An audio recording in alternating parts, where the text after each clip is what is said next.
Hi everyone, my name is Tamara Askew and I'm the National Leader for Artificial Intelligence in Higher Education at Deloitte. I'm excited to be talking to you today about navigating new frontiers, generative AI in higher education, a really transformative topic.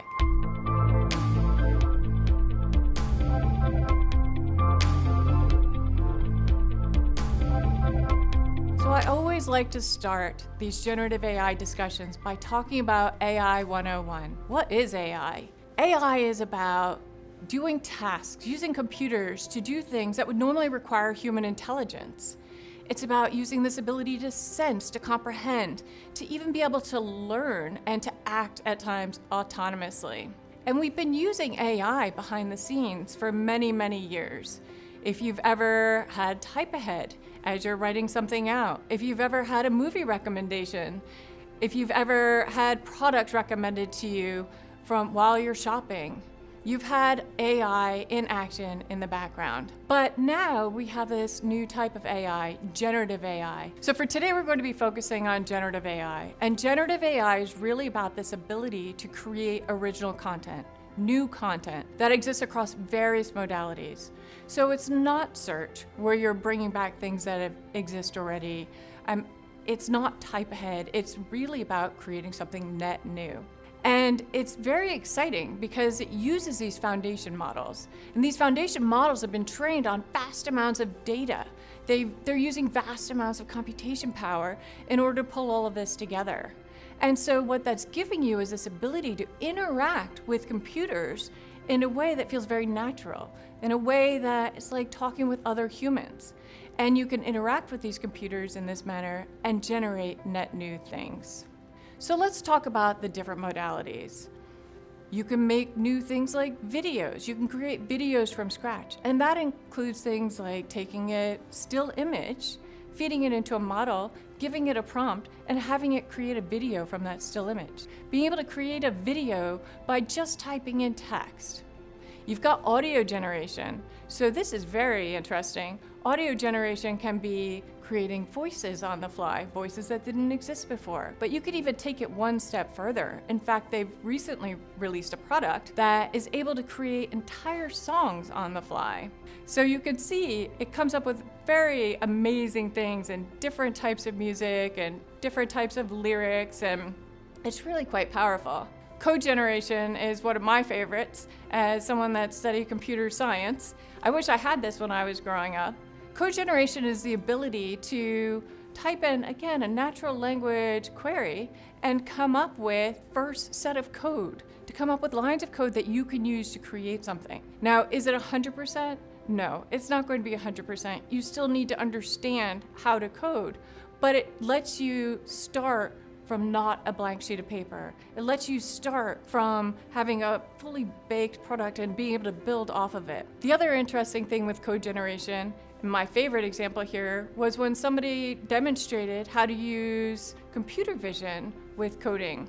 So taking a snapshot of a process flow, feeding it into the model, and actually having it come up with the code for a website that they were able to use, all from using computer vision and language models and bringing it all together. So it's a really exciting use case. Image generation, you can imagine the use cases here. So image generation is about creating photos, creating images.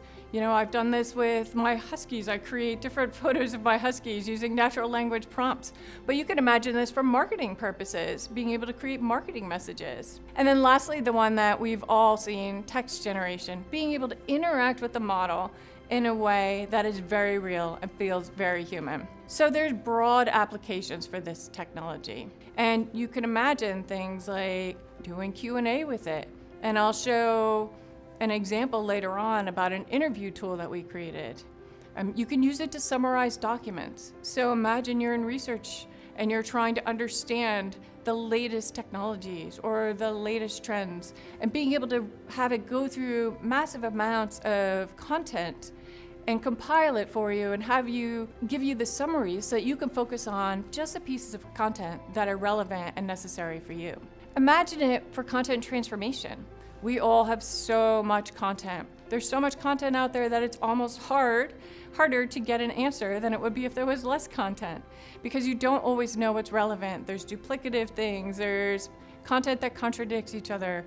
So imagine being able to use these tools to assess your content repository, to be able to bring back content that's similar in nature and harmonize those pieces of content. Imagine being able to use it to go through all of the policies and get an answer for a question that you may have. So what is the expense policy for me in my role, either as a student or as an employee or as a faculty member? In my role, what is the right answer from the policy? You can use it for reasoning, for ideation. So again, imagine you're trying to come up with new ideas for a paper. Imagine you're trying to come up with new case studies as you're teaching. Or imagine you're trying to come up with new ideas for products. You're able to use these tools and ideate with these tools. You can actually set the temperature of the tool, which allows it to get more creative, and go back and forth and ideate and iterate with it to come up with new ideas. So there's all kinds of ways that you can use these applications, and this is just the beginning. These models are evolving every day. Every day I wake up and there are new products that are out there. There's new enhancements to these models. There's new steps forward and new modalities. And so we're going to continue to see this improve over time. And these use cases are just going to continue to grow. And we're not just doing this for AI's sake. The real reason we're doing this is because it's offering a better experience for humans. So we're able to do things like accelerate processes. We're able to automate things that maybe were manual before, that maybe took a lot of time before. We're able to personalize things, right? So how much nicer would it be to have information tailored to you as an individual, what your role is, what you're interested in, what things that resonate with you. We're able to create new things on the fly, create new content on the fly. Imagine being able to have entire marketing campaigns that are dedicated to specific groups, to specific targets, and being able to reach and communicate with people in ways that resonate with them. And then simulations, digital twins. This is one of my favorites. So I recently had a water line burst in my house, and I would have been so happy if I had digital twins there to actually go through and run assessments on it to understand when things were likely to break so I could do proactive maintenance. Right? Digital twins and simulations are really incredible because they allow us to run these simulations and understand what will happen before it happens and figure out which way we want to go with it. It allows us to do testing against two different things and find the best path forward. So really important and very interesting applications that we have using generative AI. So then let's talk about generative AI in action. So what does it really mean for you in the university? There's a lot of different ways, as I mentioned, a lot of different modalities, a lot of different applications of these technologies. So let's maybe talk about some of the things that are specific to higher education. One of the really interesting ones is around this Education 2.0, hyper-personalized education. So as you know, different people learn in different ways. Not everyone learns in exactly the same way. Someone might be brilliant in the classroom, and others might need more examples. They might need more documentation. They might need real world scenarios in order to be more immersed in it and understand things better. And so generative AI is giving us this ability to really create these hyper-personalized examples. And not just examples, but create tutors for students. I would have loved to have had a tutor when I was going through school to kind of help when I had questions very late at night when no one was available. And these tutors can then be tuned to the voice of the professor. And so that way, you're able to help the students be more successful. You're able to give them that personalized attention, and you're able to scale the professor in a way that we could never do before. This is so important because, as you know, the best way to learn is one-on-one. And the reality is we have so many students and not enough faculty. So getting to that one-on-one approach is very difficult. This lets us get that one step closer to that more personalized learning. But it's not just about tutoring. There's also ways that you can use it to help with evaluations and with real-time learning. So imagine in some of these learning management systems, we do things like incorporating, as the student is writing their answer, being able to assess that answer, being able to help prompt them. We built a tool at Deloitte called Super Tutor, and it's fantastic because what it does is when you're going through and you're answering questions, it's assessing the answer as you're typing it. And what it's assessing it for is, have you met the objectives?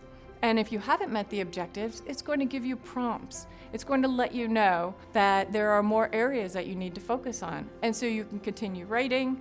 And as you continue writing, it might put things up like links to other documents to help you learn more. It might prompt you with additional questions for areas where you're lacking. And as soon as you've met the objective, it will let you know that as well. So it's almost like real-time guidance as you're going through this learning process. And you could imagine taking it one step further, being able to interact with it. So if it sees you struggling in a particular area, being able to create meaningful assessment questions that will help, again, prompt your thinking. So as you're going through and doing this training, it's asking you questions along the way. It's helping guide you. It'll pop up at different points when it sees that you're struggling. And so it's very personalized to you. You can also see this tool around course materials, being able to develop coursework. Now, will it replace professors? Absolutely not. That's not the idea here. The idea here is to enhance the human journey. The idea here is to say, can we help the professor by perhaps letting them interact with it and come up with different ideas for case studies, different ways to personalize the information? Can we perhaps feed some of the questions that students are asking back to the professors so that they know where students are struggling and so that they can tailor the instruction they're giving in the classroom accordingly? So it's a very interesting partnership. It becomes almost an assistant that works along with the professor, that works along with the teaching assistants in order to help evolve the curriculum over time. And then learning analytics. So this one's also really important and a very interesting one. So this is helping students be successful. So can we take this massive amount of data that we have and really look at what are the keys for success? What are some of the drivers for success? What are some of the signals that a student is off track and maybe needs some intervention?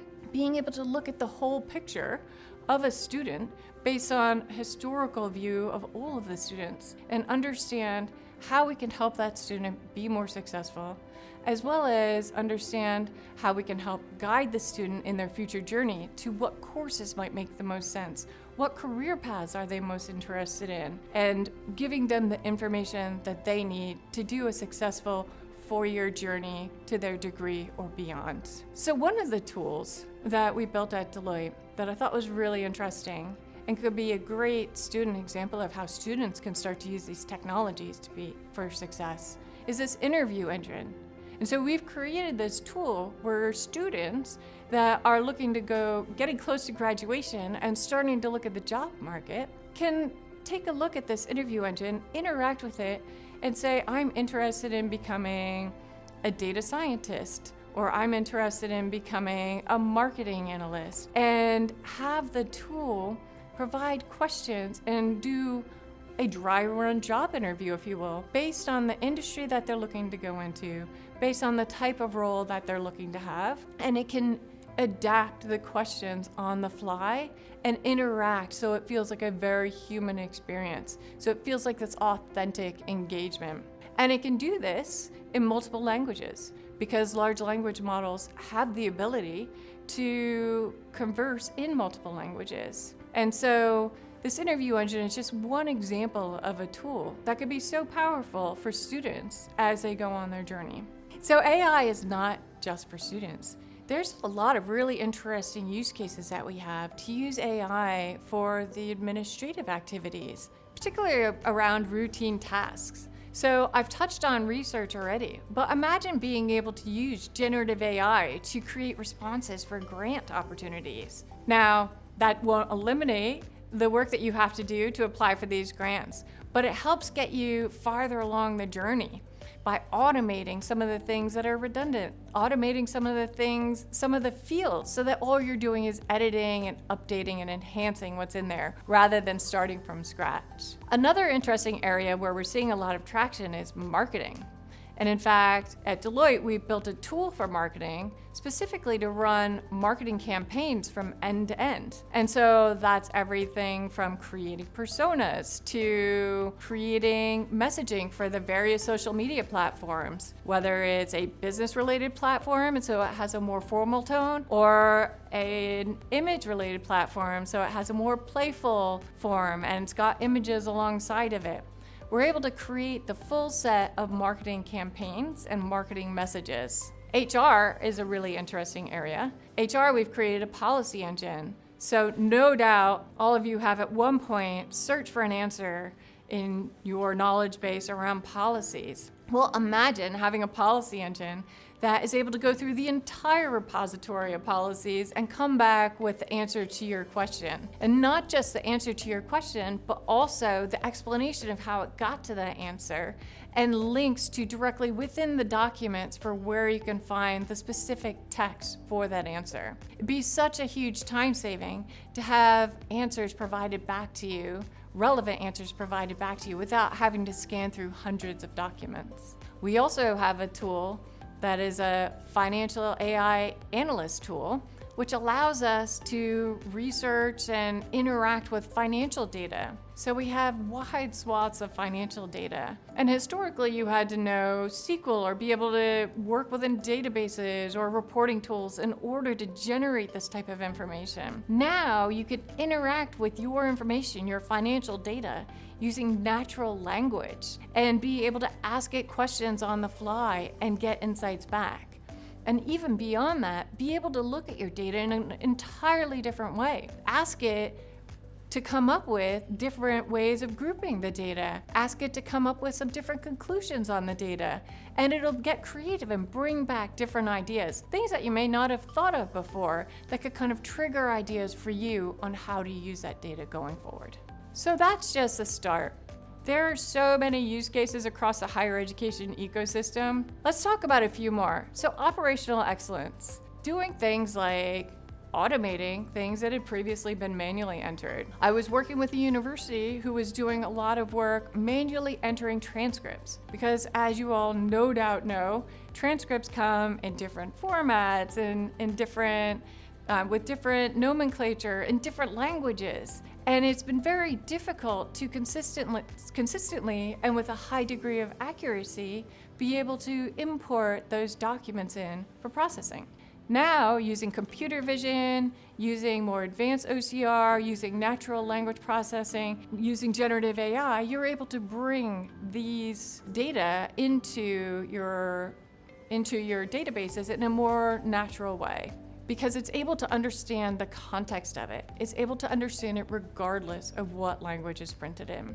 Another example is around screening applications. Universities get so many applications, and it's nearly impossible to read through every single application, every single essay. And so there's always filtering criteria in place to surface certain applications, to go through and prioritize applications. But in doing that, you may be leaving people behind who would be great candidates for the university, but maybe had something happen over the last year, had a personal incident or something that impacted their GPA, and they're getting automatically screened out. So now imagine using a tool like this to assess the essays, to understand better who your applicants are, and be able to surface a wider variety of applications to the surface.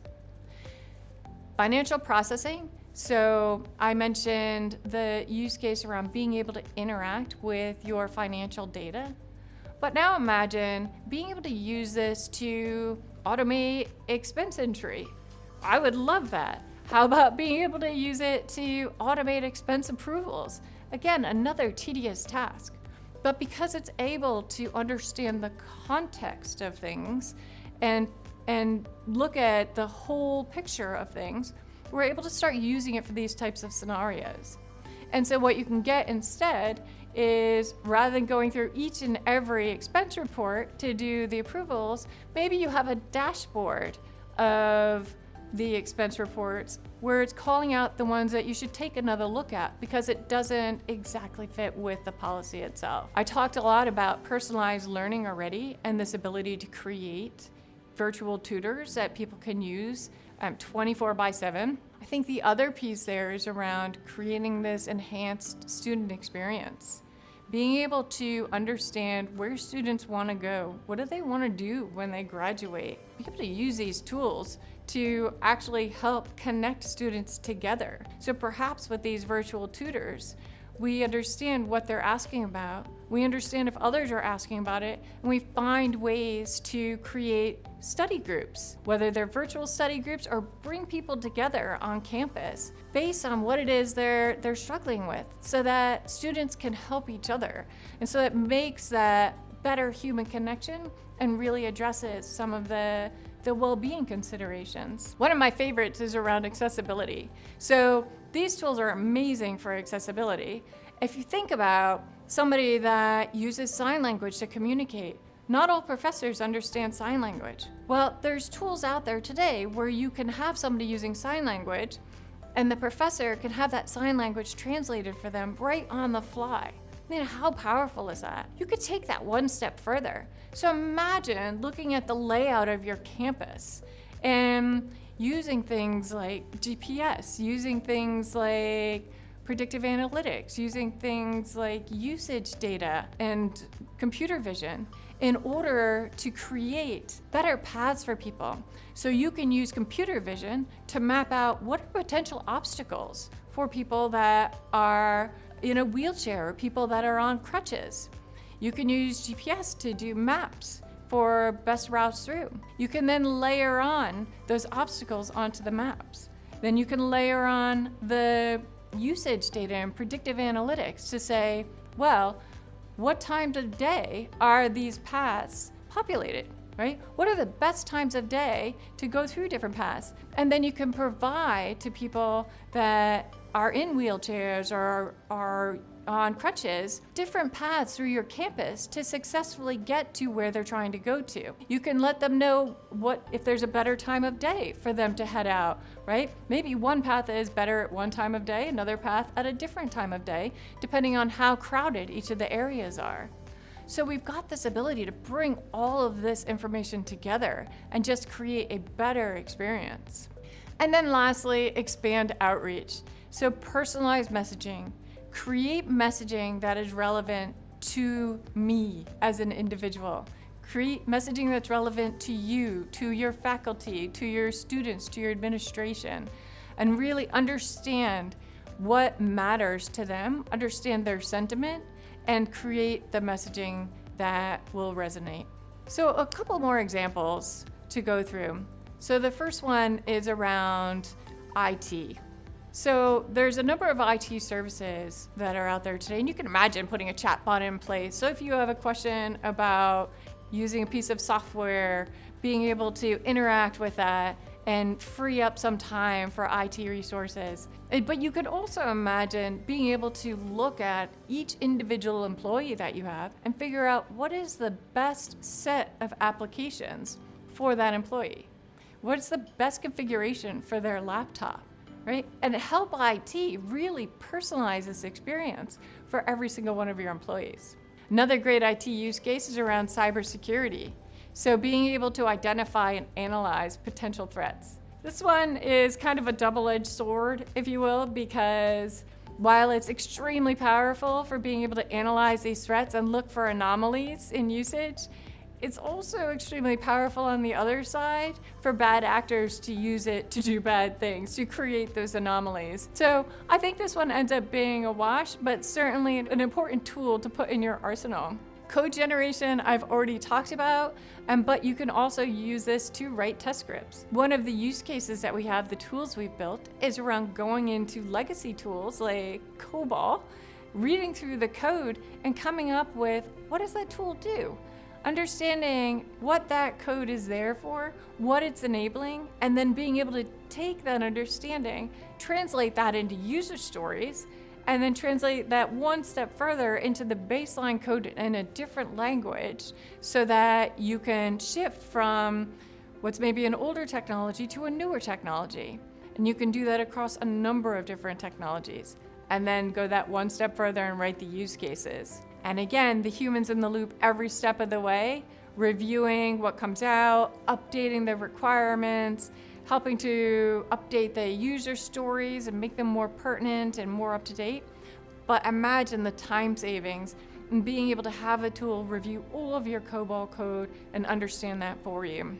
Opportunity identification, opportunity response, and academic collaboration. These are all really powerful research tools that we can put in our arsenal, from reviewing potential grant opportunities to see if they're relevant, to see if there's something that would be of interest, and narrowing down the list so you're focusing on the ones that really will have an impact, that really matter, being able to respond to those grants in a faster, more efficient manner, and then being able to work across universities that are doing similar types of research to collaborate together. So, as with any new technology, there are, of course, risks and mitigations that you've got to put into place. Generative AI has some unique ones that maybe you haven't seen in the past, but are really important to think through. I won't cover all of these, but just a few quick ones that maybe you've heard a little bit about. Hallucinations. So, no doubt you've heard AI lies, and the computer's not being honest. And it's not about lying. So these are computers. This is technology, right? This is a predictive engine. So it's not lying to you when it comes up with things that aren't real. The best example I can think for this one is about a lawyer who used to create a brief.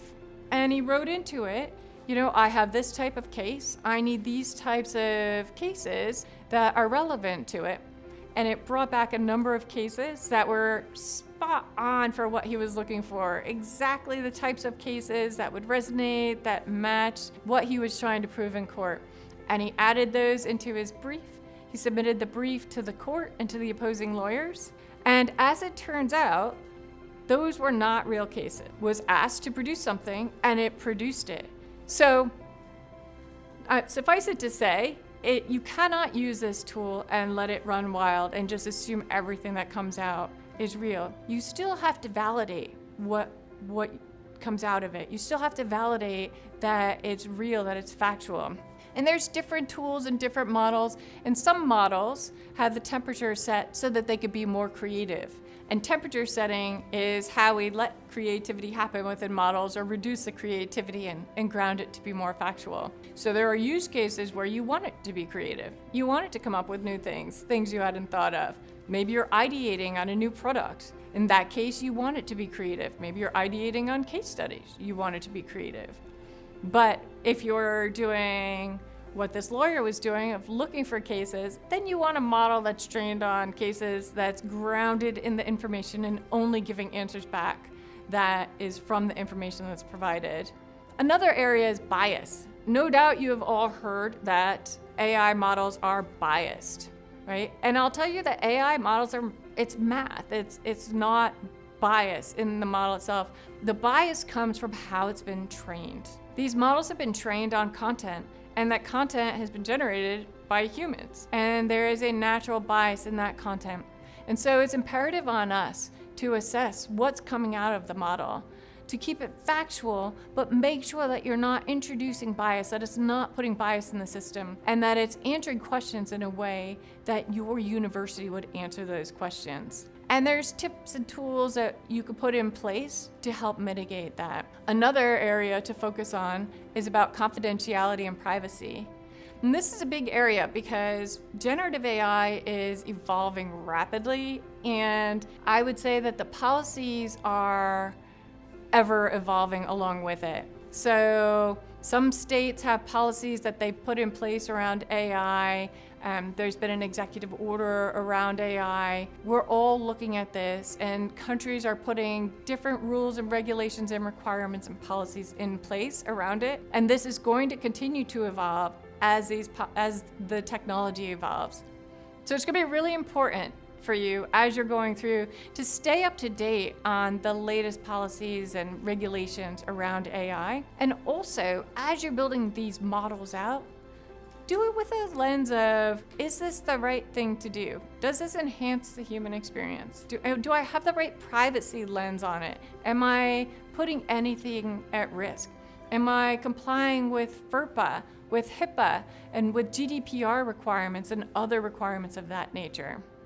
This is a very big responsibility. So let's shift to building trust in AI. I won't cover all of these, but what I do want to say is we've built a framework at Deloitte that helps guide us on this journey. And I recommend that as you go forward, you look at using a similar type of framework, because this is a different type of technology, and there are some really interesting things that you have to be aware of as you're going forward. So that could be things like privacy, as I just mentioned. It could also be things like transparency and explainability. So the model is very good at coming up with answers and assessing the data. But in order for us to use those answers, we have to understand how it came to that conclusion.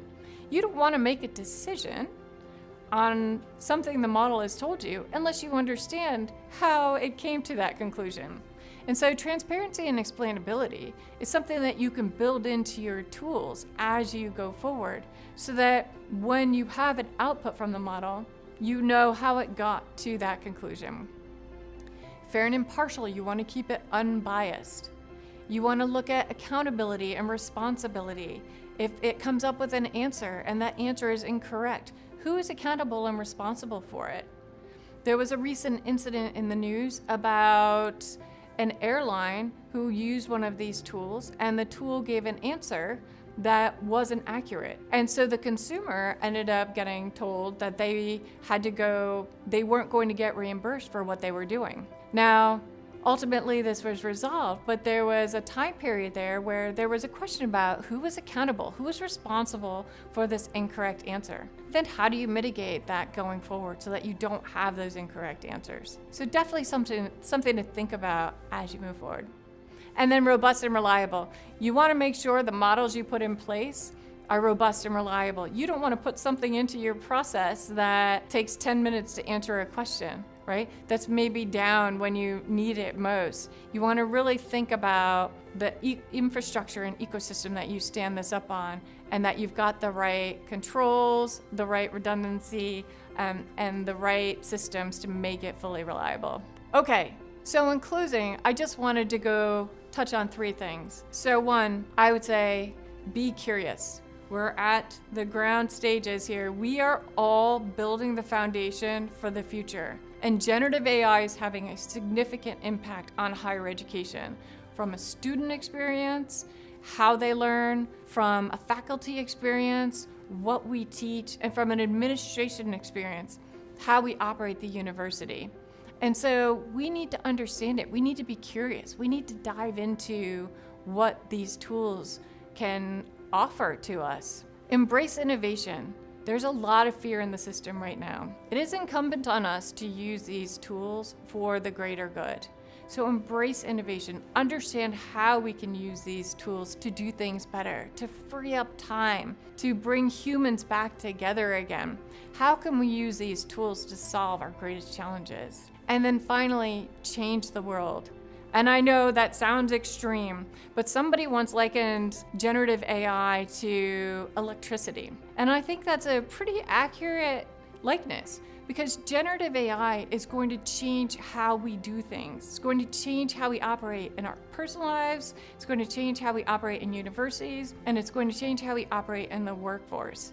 And so think about how you can use these technologies, how you can harness AI to really transform this entire experience, to really bring about change, not just to create a better way of starting a fire, but to create a brand new way of doing things that is really enhancing this human journey. So I wish you all luck as you embark on this journey, and thank you very much for your time today.